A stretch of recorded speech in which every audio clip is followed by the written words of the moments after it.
There is a critical shortage of caseworkers at the Jefferson County Department of Social Services. 7 News reporter Sandy Torres learns the steps being taken to bring in more applicants and keep the employees already there. A Jefferson County Department of Social Services commissioner says the Child Welfare Department is not even half staffed, forcing many workers to pull overtime. Well, caseloads have been really high.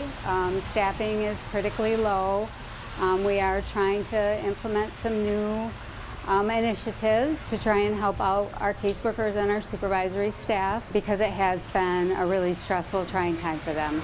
The department has more than a dozen open positions. This is why she says 2 resolutions approved Tuesday by lawmakers in both the Health and Human Services and Finance and Rules committees are much needed. One resolution is a pay raise. Lawmakers allocated nearly $300,000 to adjust the pay for caseworkers and supervisors. Legislator Bobby Cantwell says they deserve competitive pay.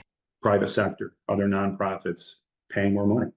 So this is helping the county become more competitive within the market for this specific job. And I personally, I think there's more to do, and I think everybody at the table knows there's more to do. A second resolution provides retention bonuses in hopes of keeping current caseworkers from leaving. The bonuses will vary by grade.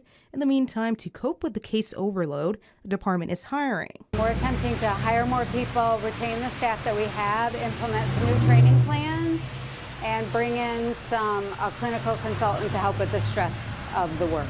The resolutions need to pass the full board of county legislators to go into effect. It meets on August 6. Sandy Torres, 7 News.